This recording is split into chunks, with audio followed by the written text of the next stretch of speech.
Very good morning guys. So important levels ఇక్కడ okay. Already నేను premium ఛానల్లో levels ఇచ్చాను. జూమ్ సెషన్ ఇప్పుడే స్టార్ట్ చేశాను. సో ఎందుకు ఎంట్రీ ఇచ్చాను జూమ్ అక్కడ ప్రీమియం ఛానల్ అంటే ఇక్కడ చూడండి, సిపిఆర్ దగ్గర నుంచి రివర్సల్ జరిగింది కదా third candle. And same time Nifty third candle కూడా సిపిఆర్ దగ్గర రివర్సల్ ఉంది. సో సిపిఆర్ నేరోగా ఉన్నప్పుడు నేను అంత ఇంపార్టెన్స్ ఇవ్వను. జనరల్ గా మీరు చూసుకుంటే నిన్న బ్యాంక్ నిఫ్టీ సిపిఆర్ దగ్గర నుంచి రివర్స్ అవుతుందంటే ఇక్కడ అంత ఇంపార్టెన్స్ ఇవ్వలేదు. కానీ స్టిల్ మనం ఆ నిఫ్టీని చూసి ఎంట్రీ అనేది తీసుకున్నాము. నెక్స్ట్ ఈ రోజు మళ్ళీ ఎందుకు ఇంపార్టెన్స్ ఇచ్చాను ఆరో సిపిఆర్ కంటే, రెండు indices Nifty and bank Nifty రెండు కూడా సిపిఆర్ దగ్గర నుంచి రిజెక్షన్ జరుగుతున్నాయి కాబట్టి ఇంపార్టెన్స్ ఇచ్చాను. అండ్ గ్రూప్ లో లెవెల్ కూడా పోస్ట్ చేశాను. సో నేను ఎంట్రీ తీసుకున్నప్పుడు అయితే రికార్డింగ్ స్టార్ట్ చేయలేదు. బట్ యాజ్ ఆఫ్ నౌ అది ఆల్మోస్ట్ 7,500 వరకు ప్రాఫిట్ అయితే వచ్చింది. సో స్టాప్ లాస్ ఇప్పుడు రిస్క్ ఏమి ఉండదు. కాస్ట్ టు కాస్ట్ పెట్టేసుకున్నాను. 914 దగ్గర తీసుకున్నాను కదా, 914 పెట్టుకున్నాను stop loss. So order first అయితే 120 క్వాంటిటీస్ 914 దగ్గర తీసుకున్నప్పుడు 60 క్వాంటిటీస్ ఏమో 975 అండ్ 60 క్వాంటిటీస్ 945 పెట్టినాను స్టాప్ లాస్. ఇప్పుడు ఓవరాల్ మనకి 1:1.5 వచ్చింది. ఆల్రెడీ 7,500 ప్రాఫిట్ వచ్చింది కాబట్టి స్టాప్ లాస్ ఇంకా కాస్ట్ పెట్టేసుకొని సేఫ్ అయిపోయాం అనమాట. ఓకే. సో చూద్దాం టార్గెట్ కి వెళ్తుందో. టార్గెట్ 8:30కి వస్తే టార్గెట్కి వస్తుంది అనుకుంటా. 8:30 హిట్ అవుతుందా లేదంటే ట్రైలింగ్ స్టాప్ లాస్ హిట్ అవుతుందా అప్డేట్ చేస్తాను. యాజ్ ఆఫ్ నో అయితే డౌన్ ట్రెండ్ మార్కెట్. ఈలో నిన్నట్లో కూడా బ్రేక్అవుట్ అయితే ఫర్దర్ గా కిందకి రావచ్చు అనుకుంటున్నాను. సో చూద్దాం ఏమవుతుందో. ఆల్మోస్ట్ లో అయితే బ్రేక్అవుట్ అయింది. 8,500, 8,700, ఇంకొక 1,500 ఉంది, 8,800.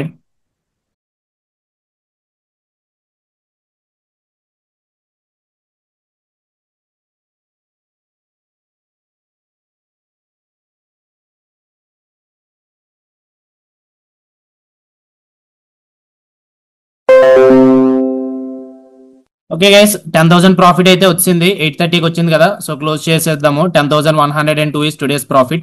సో 914 దగ్గర తీసుకున్నాం 120 క్వార్టీస్, 8:30 దగ్గర క్లోజ్ చేసాం. Okay. So done for the day. And bank Nifty level అనేది బ్రేక్అవుట్ కూడా అయిపోయింది. ఫర్దర్ గా ట్రైల్ చేసుకోవాలనుకుంటే చేసుకోవచ్చు. కాకపోతే నిఫ్టీ ఇప్పుడు డిమాండ్ జోన్ దగ్గరకు వస్తుంది కాబట్టి నేనైతే ఎగ్జిట్ అయిపోయాను. నెక్స్ట్ డిమాండ్ జోన్ దగ్గరకు వచ్చినా రాకపోయినా నేనైతే దీనికి ఏం భయపడను. నేను భయపడేది ఓన్లీ రిస్క్ రివార్డ్ కోసం. ఎక్కడ రిస్క్ రివార్డ్ ఫాలో అవనో లేదో చూడాలి. లైక్ 1:2 రిస్క్ 5,000 పెట్టుకున్నాను ఫస్ట్ లో. ఆ తర్వాత అప్డేట్ చేసుకున్నాం కదా. సో 5,000 రిస్క్ అయితే మినిమం 1:2 10,000 వరకు ప్లాన్ చేయాలి. సో 1:2 అనేది అయిపోయింది. క్లోజ్ చేశాను. Done for the day. Today's profit is 10,100 rupees. Market అయితే క్లోజ్ అయింది. మండేకి ఇంపార్టెంట్ లెవెల్స్ అనేవి మార్క్ చేసుకుందాము. దానికంటే ముందు ఒక ఇంపార్టెంట్ విషయం ఒకటి చెప్పాలి. ఓకే. సో మన ఎంట్రీ ఎక్కడ క్లోజ్ చేసామో ఆ లెవెల్ ఆల్మోస్ట్ 8:30 దగ్గర క్లోజ్ చేసాము. 914 దగ్గర తీసుకున్నాము. సో ఇప్పుడు ప్రెసెంట్ ప్రైస్ చూడండి 1385 అండ్ హై చూసుకుంటే 1450 వరకు వెళ్ళిపోయింది. సో ఇన్ కేస్ నేను క్లోజ్ చేయకపోతే మొత్తం వచ్చిన ప్రాఫిట్ పోతున్నా, నెగిటివ్ లో కూడా ఉంటును. సో స్టాప్ లాస్ ఎందుకు ఇంపార్టెంట్ అన్నది ఈ రోజు బెస్ట్ ఎగ్జాంపుల్. అండ్ నెక్స్ట్ ఎప్పుడైతే ప్రైస్ ఇంపార్టెంట్ లెవెల్ దగ్గరకు వచ్చిందో ఇమీడియట్ గా స్టాప్ లాస్ కాస్ట్ పెట్టుకోవడం అనేది మంచిది. సో ఇందాక ఇక్కడ బ్యాంక్ నిఫ్టీ అక్కడ రివర్సల్ రెడ్ బార్ వచ్చింది కదా. సో ఎక్కడి నుంచి ఎగ్జాక్ట్ గా బౌన్స్ అవుతుంది అని చెప్పి అనుకోలేదు. కానీ డేలో దగ్గరికి వచ్చిన తర్వాత అట్లీస్ట్ కొంచెం సపోర్ట్ ఉంటుందేమని చెప్పి ఈ లెవెల్ దగ్గరికి వచ్చిన తర్వాత 1:1.5 రిస్క్ కూడా అలా వచ్చింది. 7,500, 6,500 అలా వచ్చింది. అప్పుడు ఇమీడియట్ గా స్టాప్ లాస్ కాస్ట్ పెట్టేసుకున్నాను. ఓకే. సో ఇలాంటి మూమెంట్స్ అనేవి జరుగుతాయి. బట్ ఇలా ప్రతిరోజు అనేది ఎందుకు జరగదు. ఈ రోజు ఎందుకు జరిగిందంటే ఈవెంట్ డే ఉంది, ఆర్బీఐ పాలసీ ఈవెంట్ ఉంది కదా. సో దానివల్ల మార్కెట్ గుడ్ న్యూస్ జరిగి మార్కెట్ పైకి అయితే వెళ్ళింది. కానీ నెక్స్ట్ ఇంకొక ఇంపార్టెంట్ థింగ్ ఏంటంటే ఈ రోజు టెక్నికల్స్ కూడా ఫాలో అయింది. జనరల్ గా అయితే టెక్నికల్స్ ఫాలో అవ్వాలంటే ఏమైనా న్యూస్ ఉన్నప్పుడు మార్కెట్ న్యూస్ పాజిటివ్ గా రియాక్ట్ అయితే మార్కెట్ కూడా పాజిటివ్ గా రియాక్ట్ అవుతుంది, నెగిటివ్ గా ఉంటే నెగిటివ్ గా రియాక్ట్ అవుతుంది. సో ఈ రోజు టెక్నికల్స్ కూడా ఫాలో అయ్యి. ఎందుకు ఫాలో అంటే 3 రీజన్స్. ఇక్కడ చూడండి, ఫస్ట్ నిన్న సిపిఆర్ నేరోగా ఉంది. నిన్న మార్కెట్ అంత పెద్ద ట్రెండింగ్ డే ఏం కాదు. కానీ నెక్స్ట్ రోజు సిపిఆర్ నేరోగా ఉంటే ఆ రోజు సిపిఆర్ నేరోగా ఉన్న ట్రెండింగ్ డే అవ్వకపోతే నెక్స్ట్ రోజు సిపిఆర్ నేరోగా ఉంది అనుకోండి, ఆ రోజు ట్రెండింగ్ డే అనేది అవుతుంది. సో ఈ రోజు ట్రెండింగ్ డే అయ్యింది. కానీ ఇక్కడ ట్రిక్ ఏంటంటే పాజిటివ్ అప్ సైడ్ మూవ్ అవుతుందో డౌన్ సైడ్ మూవ్ అవుతుంది అన్నది question mark. Once if all the levels are broken then you can go short or long. Okay. So ఇక్కడ మనం సప్లై జోన్ మార్క్ చేసుకున్నాం కదా, అది బ్రేక్అవుట్ అయింది. ఇక్కడ ఎంట్రీ తీసుకోవచ్చు. లేదు మీకు ఇంకా భయం వేస్తుంది, ఇక్కడ లెవెల్ ఉంది కదా, ఆల్ టైమ్ హై ఉంది కదా. సో ఆ లెవెల్ దగ్గర నుంచి మార్కెట్ మళ్ళీ రివర్స్ అవుతుంది అని భయం వేస్తే ఆ లెవెల్ బ్రేక్అవుట్ అయిన తర్వాత ఎంట్రీ తీసుకోండి. ఇక్కడ చూడండి, పివోట్స్ బ్రేక్అవుట్ అయ్యాయి అండ్ దెన్ ఈ జోన్ కూడా బ్రేక్అవుట్ అయ్యి మార్కెట్ అనేది అగ్రెసివ్ గా మూవ్ అయింది. బట్ ఈ రోజు ఇంకా తర్వాత ఆర్బీఐ మీటింగ్ కూడా ఉంది. నెక్స్ట్ 1:2 కూడా వచ్చింది కాబట్టి నేను క్లోజ్ చేశాను. ఇంకా ఆ తర్వాత ట్రేడ్స్ అయితే ఏమీ తీసుకోలేదు. So important levels for coming days ఏంటంటే Bank Nifty already all time high దగ్గర ఉంది కాబట్టి ప్రీవియస్ సెషన్ హై అది. అండ్ ఈ టర్నింగ్ పాయింట్ దీన్ని ఎక్స్టెండ్ చేసుకోవచ్చు. ఆ లెవెల్ ఎక్కడి నుంచే కదా రియల్ బ్రేక్అవుట్ జరిగిన తర్వాత మార్కెట్ పైకి వెళ్ళింది. అండ్ నెక్స్ట్ ఈ లెవెల్ కూడా డిమాండ్ జోనే. ఓకే, సో మార్కెట్ ఈ లెవెల్ దగ్గర నుంచి అగ్రెసివ్గా బౌన్స్ అయింది కదా. సో ఫర్ కమింగ్ డేస్ ఈ లెవెల్ కూడా ఇంపార్టెంట్ సపోర్ట్గా యాక్ట్ చేస్తుంది. అండ్ కింద లెవెల్స్ అంత ఇంపార్టెంట్ కాదు, ఎందుకంటే already new demand zone, bigger demand zone form అయింది కదా. సో అలాంటప్పుడు ఈ కింద లెవెల్స్ అంత ఎక్కువ ఉండవు, అంటే ఉండవని కాదు కానీ ఎక్కువ సపోర్ట్ అని చేయవు. In how it is too early to discuss now, but as of Monday అయితే previous session high supply zone. Nifty కూడా ఇక్కడ చూడండి, ఇందాక ట్రేడ్ ఎందుకు ఎగ్జిట్ అవుతుందంటే డిమాండ్ జోన్ దగ్గర ఉంది కదా మార్కెట్.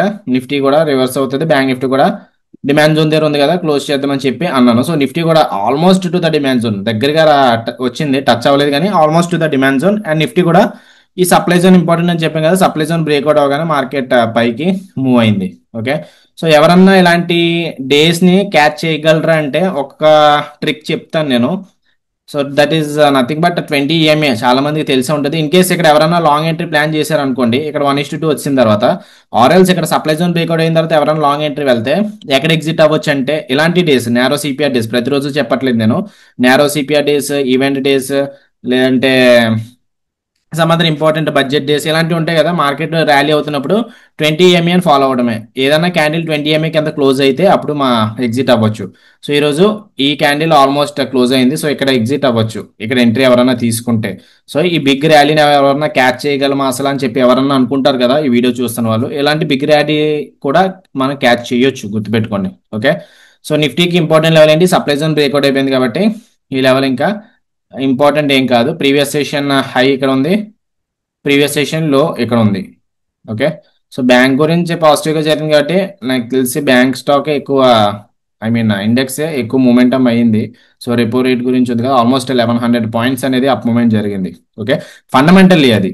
టెక్నికల్ పరంగా అయితే ఈ సప్లై జోన్ బ్రేక్అవుట్ అయింది, డిమాండ్ జోన్ నుంచి సపోర్ట్ తీసుకుంది, నేరో సిపిఆర్ ట్రెండింగ్ ఉంది, టెక్నికల్ గా ఫాలో అయింది, ఫండమెంటల్ గా కూడా రెండు ఫాలో అయింది. Anyhow, so profit of the days 10,102. So అయితే అయిపోయింది, ఇంక తర్వాత ఏం ట్రేడ్స్ ఏమి తీసుకోలేదు. అండ్ బిగినర్స్ ఎవరైనా ఉంటే ఇలాంటి డేస్ని అవాయిడ్ చేయడమే బెస్ట్. ఒక్కొక్కసారి జిగ్జాగ్, చాలా జిగ్జాగ్గా ఉంటుంది. అంటే మనం ఎక్కడ ఎగ్జాక్ట్గా లో దగ్గర అందరికీ తెలియదు కదా ఇక్కడ డిమాండ్ జోన్ ఉంది కదా అని చెప్పి, సో అందరూ ఇక్కడ సపోర్ట్ ఫామ్ అవుతుంది అని చెప్పి తీసుకుంటే పర్వాలేదు. కానీ కొంచెం మంది ఎక్కడెక్కడ ఎంటర్ అవుతుంటారు ఇలాంటి day, especially this kind of day. ఇక్కడ చూడండి, ఇక్కడ మార్కెట్ పైకి వెళ్ళింది కదా అని చెప్పి ఇక్కడ ఎంట్రీ అవుతుంటారు. చూడండి అగ్రెసివ్ క్యాండిల్, ఇక్కడ మార్కెట్ ఇక్కడ ఎవరన్నా షార్ట్ వెళ్ళుంటే పైకి వెళ్ళింది, కిందకు వచ్చింది.